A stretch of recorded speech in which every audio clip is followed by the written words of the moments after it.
nos colocar de pé. Vamos abrir a palavra no livro de Gálatas, capítulo 1. Gálatas, capítulo 1. Nós vamos ler do versículo 6 até o final do capítulo. Versículo 24. Gálatas, capítulo 1, a partir do versículo 6. Gostaria que o irmão compartilhasse a sua Bíblia com alguém que esteja perto de você que não tem Bíblia. Aí olha quem está pertinho de você para você compartilhar. Gálatas capítulo 1, versículo 6. Diz a palavra: Admira-me que estejais passando tão depressa daquele que vos chamou na graça de Cristo para outro evangelho, o qual não é outro, senão que há alguns que vos perturbam e querem perverter o evangelho de Cristo. Mas ainda que nós, ou mesmo um anjo vindo do céu, vos pregue evangelho que vá além do que vos temos pregado, seja anátema.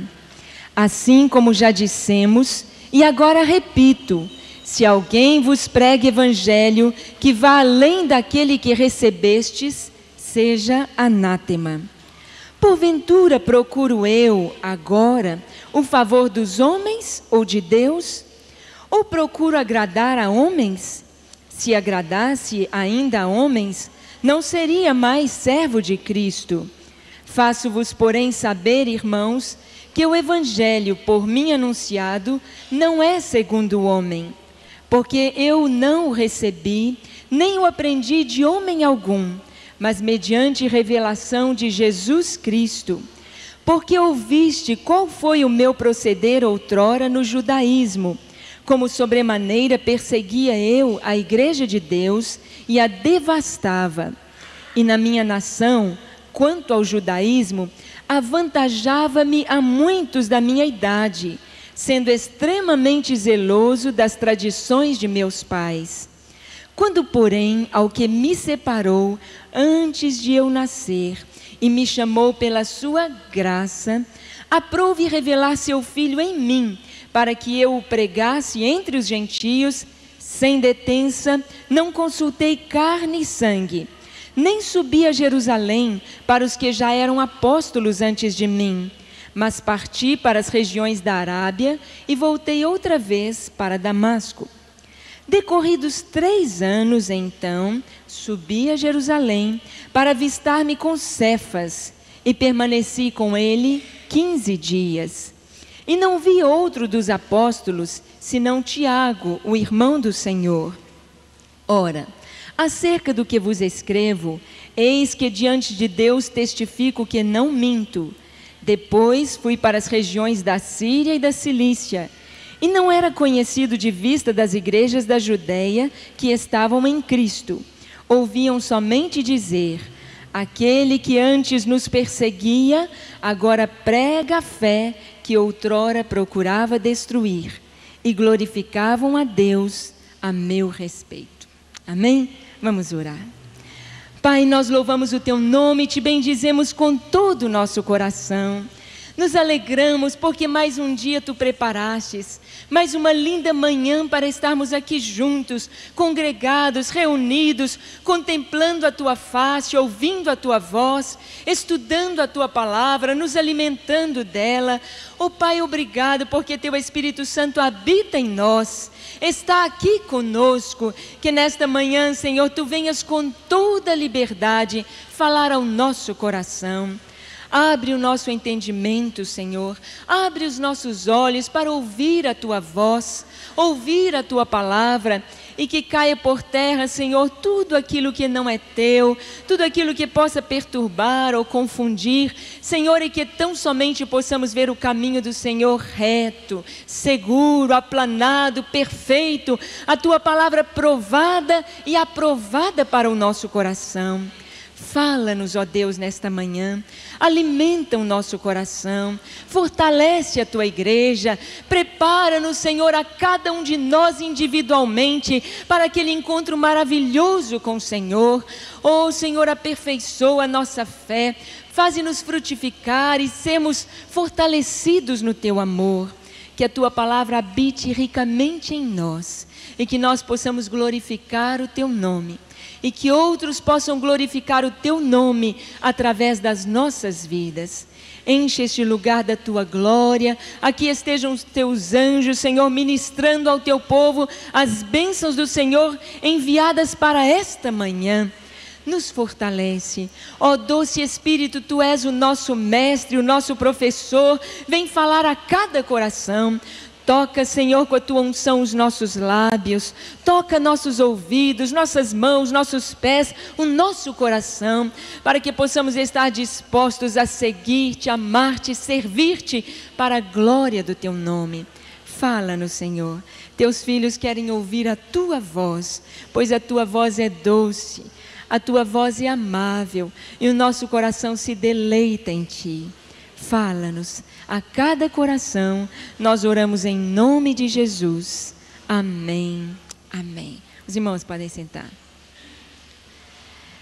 Nós ouvimos agora no culto das 8, né, com o pastor, com o Kleber, a última palavra foi a bênção apostólica. Está em 2º ou 1 Coríntios, capítulo 13, versículo 13. Está aí na própria página que você leu, né? É o último versículo da carta de 2 Coríntios, segunda carta de Paulo aos Coríntios. A graça do Senhor Jesus, o amor de Deus e a comunhão do Espírito Santo sejam com todos vós. Exatamente nessa bênção nós temos a graça. A graça. E nós vamos ver o apóstolo Paulo falando aqui no versículo 6. Admira-me que estáis passando tão depressa daquele que vos chamou na graça. O que é graça? Graça não é nada que eu tenha trabalhado para conseguir, não é verdade? Por mais que a gente trabalhe para conseguir alguma coisa de Deus ou alguma bênção espiritual, nós merecemos? Não. Lá em Isaías a palavra diz: os vossos pecados fazem separação. Não somos dignos, não merecemos. Mas tudo que nós temos é pela graça. A salvação é obra da graça. É um presente de Deus. Aqui em Efésios, no capítulo 2, o verso 8, diz o quê?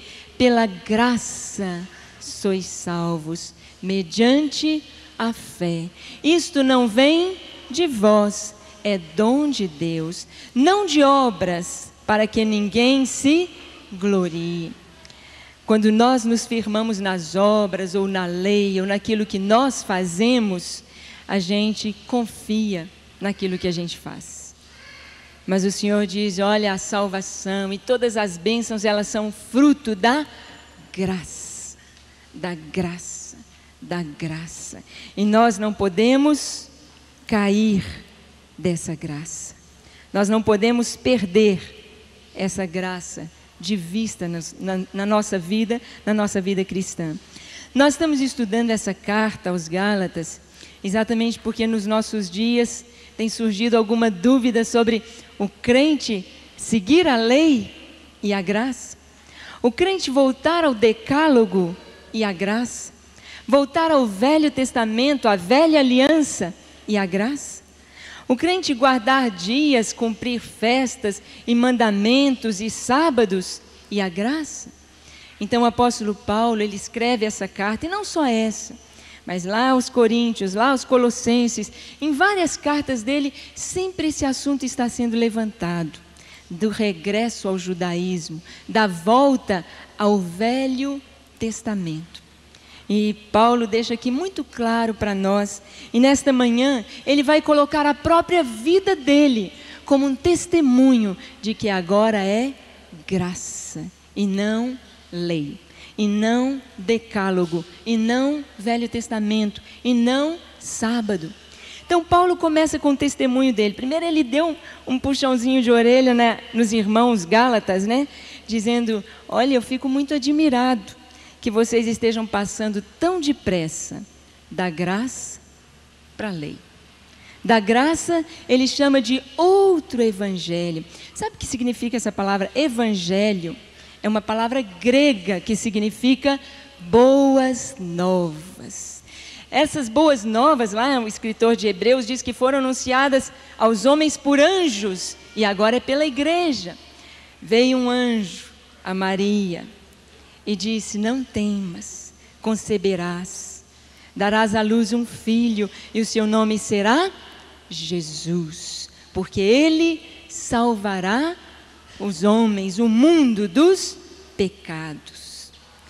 E anjos apareceram lá no campo em Belém aos pastores, e aquele anjo que trouxe a notícia disse: olha, não temais, não precisa ter medo, não precisa continuar sob medo, sob opressão, sob peso, sob jugo. Não temais, eis aqui vos trago evangelho. Evangelho é nova, boa notícia. Vos trago boas novas que serão para todo o povo. Na cidade de Davi vos nasceu hoje o Salvador, que é Cristo Senhor. É o evangelho da graça, da graça. Graça é favor imerecido. É eu ganhar aquilo que eu não mereço.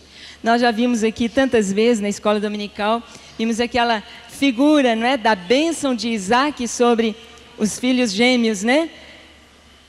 Esaú e Jacó. Esaú era o primogênito, a bênção era dele.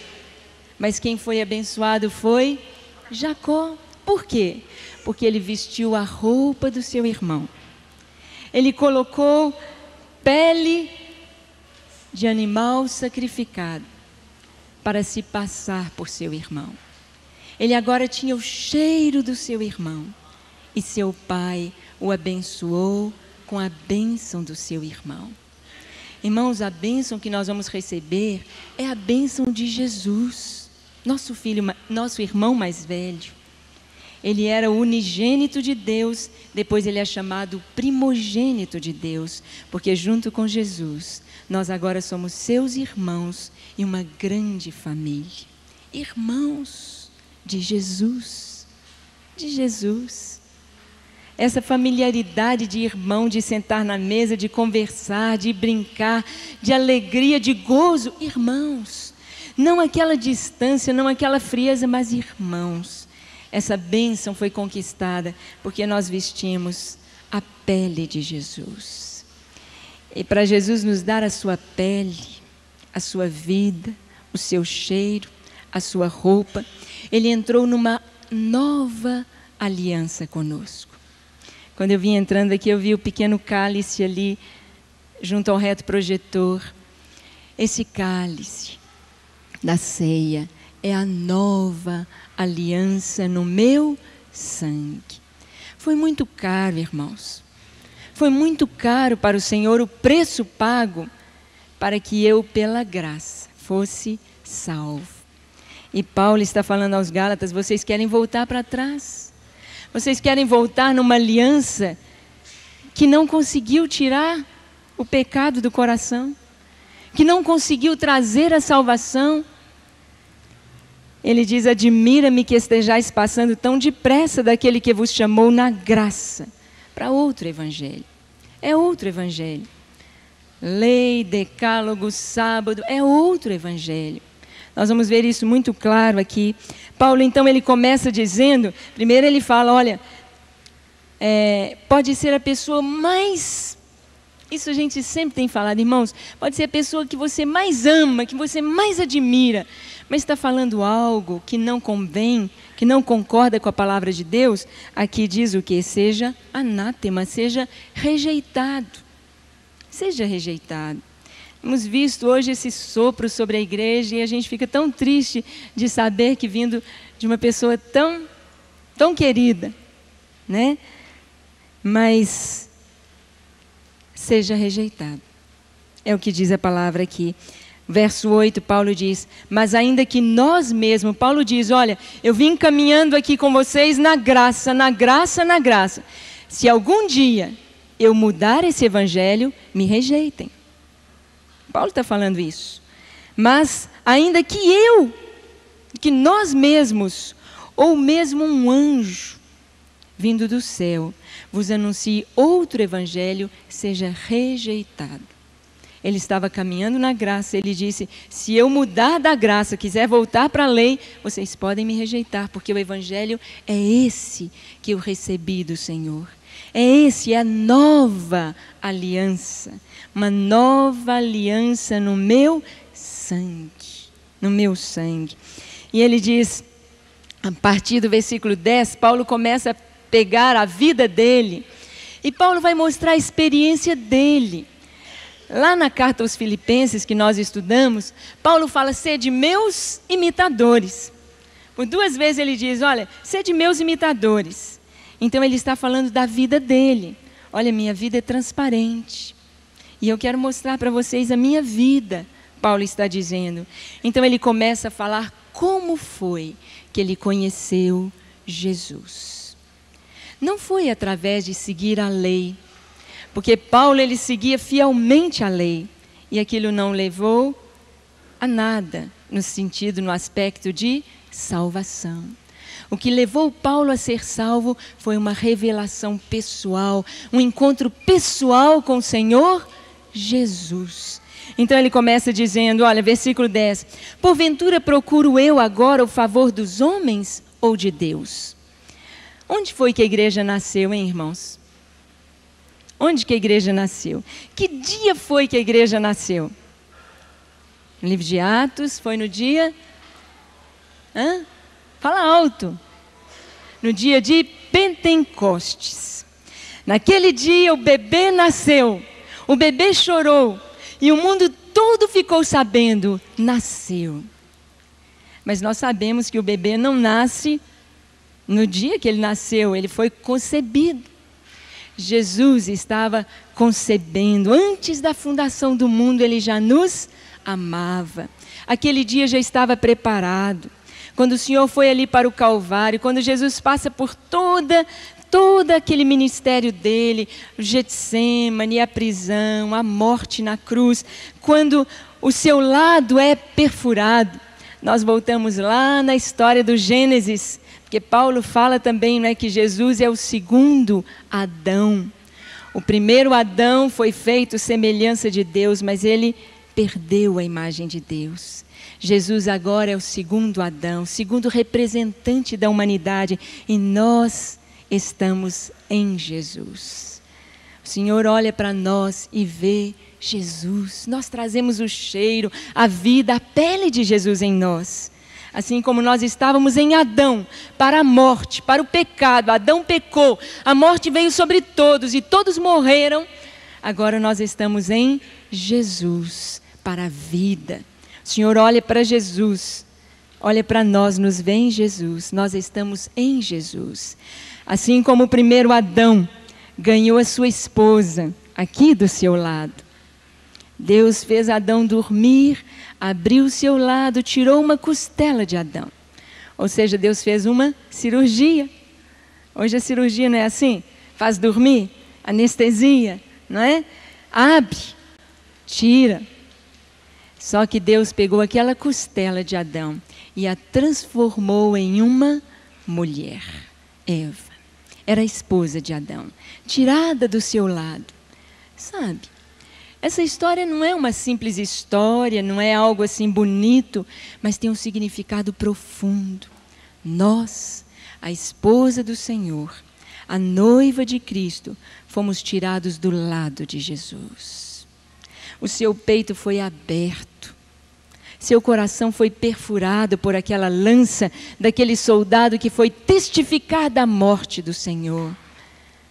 E diz a palavra que do seu peito jorrou, daquela ferida jorrou sangue e água.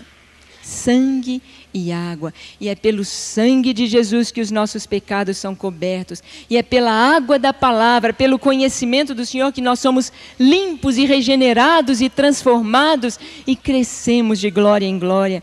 A água também é um símbolo do Espírito Santo. É o Espírito Santo que agiu na nossa vida para nos dar salvação. Que salvação! O Espírito Santo tinha de ter algo. E é o sangue. Sangue e água. Do lado de Jesus surge a igreja. 50 dias depois, no dia de Pentecostes, 50 dias após a Páscoa, os discípulos estavam reunidos em Jerusalém e o Espírito Santo veio sobre eles. Apareceram línguas como que de fogo sobre as suas cabeças e eles começaram a falar uma nova linguagem. Uma nova linguagem. Naquele momento, naquele barulho, anunciando a todas, ali em Jerusalém estavam reunidas pelo menos 14 línguas diferentes. 14 povos diferentes estavam ali para adorar naquela festa das primícias, na festa de Pentecostes. E ali eles ouviram a notícia: nasceu a igreja. Todos os ouviam falar das grandezas de Deus, glorificando a Deus. E essa é a finalidade da igreja, das nossas vidas, é glorificar a Deus. E nós vemos, irmãos, que tudo que for colocado entre nós e o Senhor atrapalha. Não glorifica o Senhor. Quando Moisés teve o seu encontro com Deus, ele não conhecia. E ele veio andando e que coisa maravilhosa! Eu quero ver o que é isso. Porque a sarça queimava, o fogo ardia, mas a sarça continuava verde, bonita, brilhante, não se consumia, não virava carvão. Que coisa tremenda, é algo diferente. E Moisés vem andando na direção do Senhor e ele escuta: Moisés, Moisés, tira a sandália dos teus pés, porque o lugar em que estás é terra santa. Nada entre nós e o nosso Deus. Aquela terra onde o Senhor estava se manifestando, estava cheia da glória do Senhor. E Moisés deveria ser cheio dessa glória do Senhor. Nada entre nós e o Senhor. Nada nosso, nenhuma glória para nós, mas a glória sendo do Senhor. A obra de Jesus é suficiente. O Senhor havia dito, olha lá no Velho Testamento, em Êxodo, em Levítico, em Deuteronômio, o Senhor repete, ele diz: olha, quando levantares um altar ao Senhor teu Deus, não plantareis árvores ao seu redor. Que mandamento para nós assim estranho. O que tem? O que tem plantar árvores ao redor do altar? É porque as árvores iriam cobrir o altar, iriam tapar o altar. O caminho para o altar deveria ser livre e visto por todos. Nada para atrapalhar, nada para tirar a visão da glória do altar, do sacrifício sobre o altar.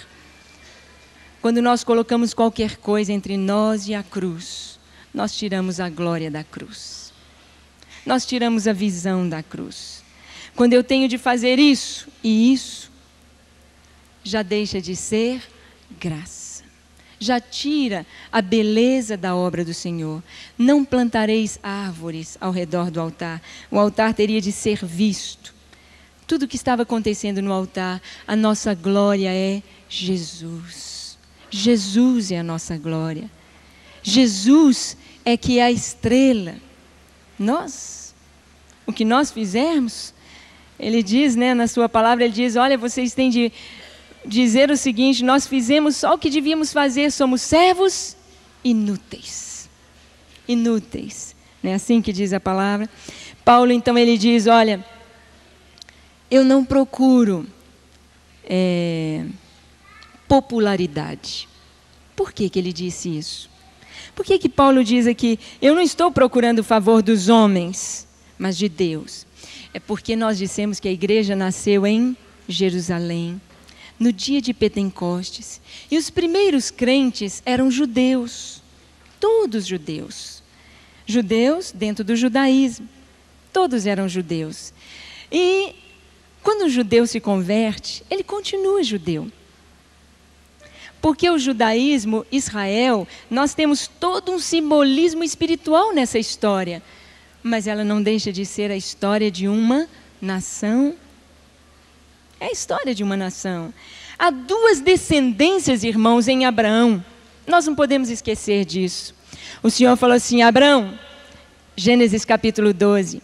Ele disse: olha, eu te abençoarei e em ti serão benditas todas as nações da terra.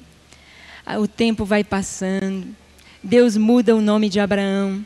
E um dia Abraão diz: o Senhor me fala, já estou velho, minha esposa. E Deus manda que Abraão pegue animais e os parta. E Abraão aguarda Deus falar e Deus fala. E Deus diz: Abraão, olha para o céu e conta as estrelas, se você puder. Assim vai ser a tua descendência. Olha para a areia da praia e conta os grãos, se você puder. Assim vai ser a tua descendência. Deus deu a Abraão duas descendências. Uma terrena, sangue, judeu, judaísmo, é a areia do mar. Outra, celestial, as estrelas do céu. Conta.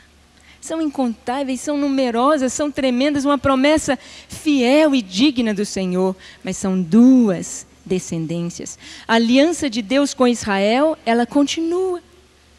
Deus tem uma história ainda que não terminou com Israel. Mas Deus abriu uma história conosco, que é celestial. É celestial.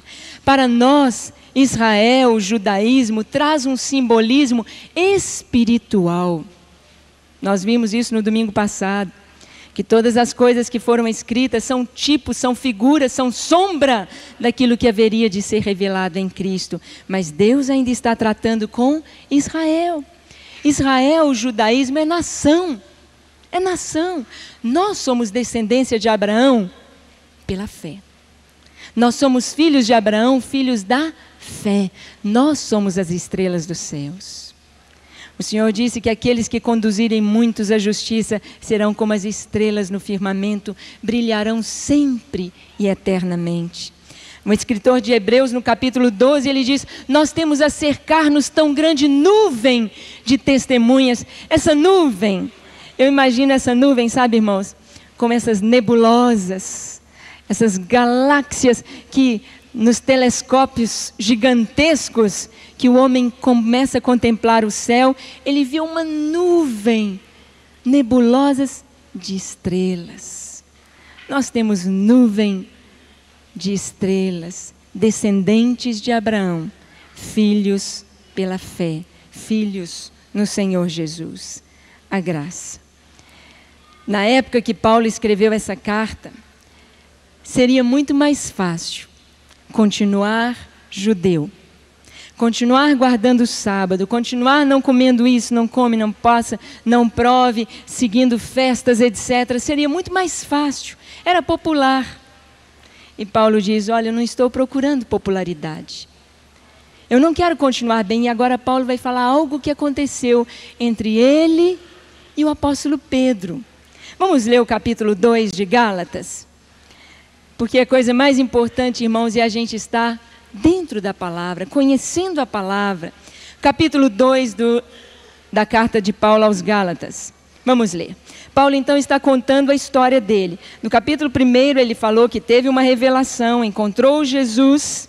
No versículo 12, né, ele diz, Gálatas 1:12, ele diz: porque eu não recebi nem eu aprendi de homem algum, mas foi mediante a revelação de Jesus. Jesus apareceu para Paulo e disse: Saulo, Saulo, por que me persegues? E Saulo não foi, sabe como foi o discipulado de Saulo? Aos pés de Jesus. Ele já conhecia a lei, ele já conhecia o Velho Testamento, ele era fariseu. Ele foi para a faculdade aprender com Gamaliel, ele era profundo conhecedor da palavra, mas ele aprendeu de Jesus. E aqui diz, no versículo 18, depois de 3 anos de convertido, é que ele foi a Jerusalém. Ele estava em Damasco quando se converteu. Só depois de 3 anos de convertido, alguém aqui já tem 3 anos de convertido, está nessa fase. Depois de 3 anos é que ele foi a Jerusalém, encontrar com os apóstolos. Ele já tinha encontrado com Jesus. Ele já tinha encontrado com Jesus. E ele já conhecia a palavra. Então ele foi encontrar com os apóstolos. E diz aqui no versículo 18 que ele ficou quantos dias com Pedro? 15 dias, não é o versículo 18? Para avistar-me com Cefas e permaneci com ele 15 dias.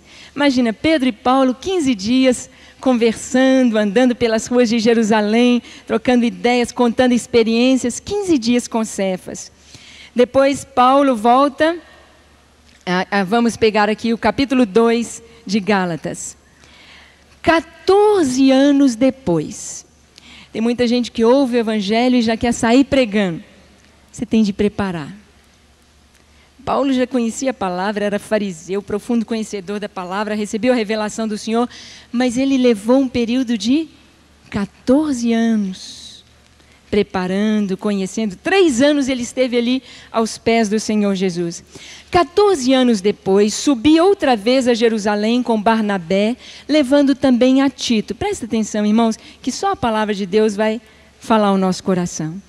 Subi em obediência a uma revelação e lhe expus o evangelho que prego entre os gentios, mas em particular aos que pareciam de maior influência, para de algum modo não correr ou ter corrido em vão.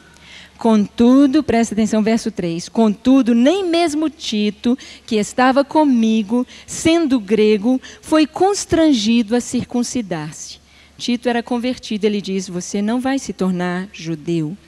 E isso por causa dos falsos irmãos que se entremeteram com o fim de espreitar a nossa liberdade que temos com Cristo Jesus e reduzir-nos à escravidão, aos quais nem ainda por uma hora nos submetemos, para que a verdade do Evangelho permanecesse entre vós. E quanto àqueles que pareciam ser de maior influência, quais tenham sido outrora, não me interessa, Deus não aceita a aparência do homem, esses, digo, que me pareciam ser alguma coisa, nada me acrescentaram.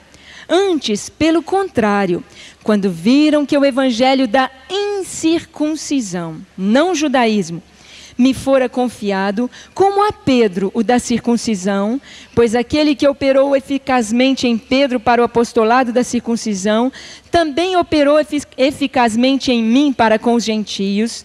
E quando conheceram a graça que me foi dada, Tiago, Cefas e João, que eram reputados colunas, me estenderam a mim e a Barnabé a destra da comunhão, a fim de que nós fôssemos para os gentios e eles para a circuncisão, recomendando-nos somente que nos lembrássemos dos pobres, o que também me esforcei por fazer. Quando, porém, Cefas veio a Antioquia, resisti-lhe face a face, porque se tornara repreensível. Paulo chamou a atenção do apóstolo Pedro. Por quê? Por causa do retorno ao judaísmo. Com efeito, olha aqui que ele diz que Pedro estava fazendo. Com efeito, antes de chegarem alguns da parte de Tiago, comia com os gentios. Quando, porém, chegaram, afastou-se e, por fim, veio a apartar-se, temendo os da circuncisão. E também os demais judeus dissimularam com ele, a ponto de o próprio Barnabé ter se deixado levar pela dissimulação deles. Quando, porém, vi que não procediam corretamente, segundo a verdade do Evangelho, disse a Cefas na presença de todos: se sendo tu judeu, vives como gentio e não como judeu, por que obrigas os gentios a viverem como judeus? Nós, judeus por natureza e não pecadores dentre os gentios, sabemos, contudo, que o homem não é justificado por obras da lei, e sim mediante a fé em Cristo Jesus. Também temos crido em Cristo Jesus para que fôssemos justificados pela fé em Cristo e não por obras da lei, pois por obras da lei ninguém será justificado. Depois nós vamos continuar essa leitura. Mas os irmãos estão vendo aqui que esse assunto da volta ao judaísmo, de guardar o sábado, do Velho Testamento, é um assunto antigo na igreja. Lá na época dos apóstolos, entre Paulo, Pedro e os demais apóstolos, já havia esse problema. E o Senhor trouxe a sua palavra esclarecendo: o crente em Jesus, ele é filho de Deus pela fé.